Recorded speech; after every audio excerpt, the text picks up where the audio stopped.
I've been nervous about this for about 48 hours. So, again. Join the club. Thank you, Mr. Chairman and members of the committee. My name is Charity Strong. I was born and raised in Idaho.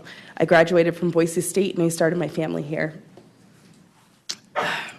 I work full-time to support my wife and my 2 boys. They're 5 and 8. My oldest just turned 8 last night, and I'm the sole wage earner. Early on in my life, I learned how to use pronouns to protect myself and my family.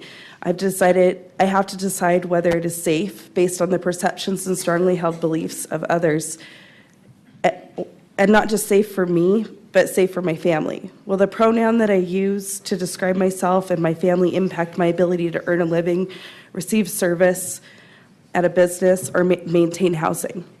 That's on me for all 3 of those people.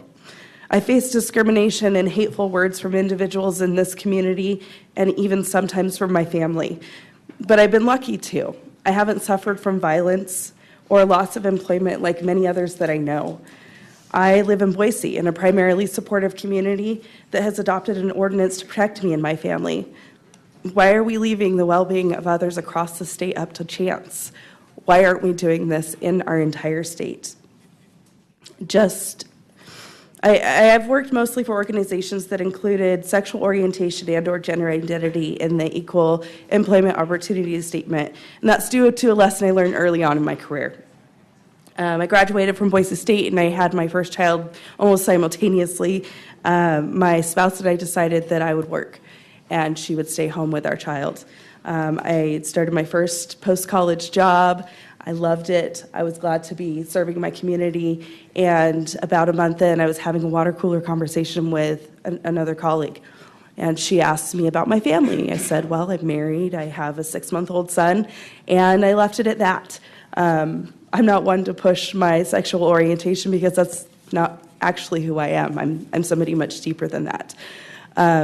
She then went on to state, well, doesn't it bother you that we women have to support our deadbeat husbands? Not something I was comfortable with. I didn't want to perpetuate that type of hateful rhetoric. And so I said, very quietly, my spouse is a woman. I dropped the conversation, I walked away. I didn't want to continue the conversation. The very next week, I got called into the boss's office. I had no idea why. They said, basically about 30 seconds. That I had made the coworker feel uncomfortable and that I had created a hostile work environment. Couldn't believe that a simple conversation that wasn't work related, that didn't have anything to do with anything, could potentially cause me to lose my job and really the basis of support for my entire family. I don't lead with my sexuality. I lead with kindness and honesty. I lead with wit and loyalty, and these are the things that I learned growing up in Idaho. These are the things that we represent as the LGBT community. But what you also need to understand is that Please wrap up. Your time this is isn't expired. just for the LGBT community. This is for everybody that has sexuality or a gender identity, and that's all of us. Please support this House bill so that we can work together in order to make Idaho a better place. Thank you. Other questions? Thank you.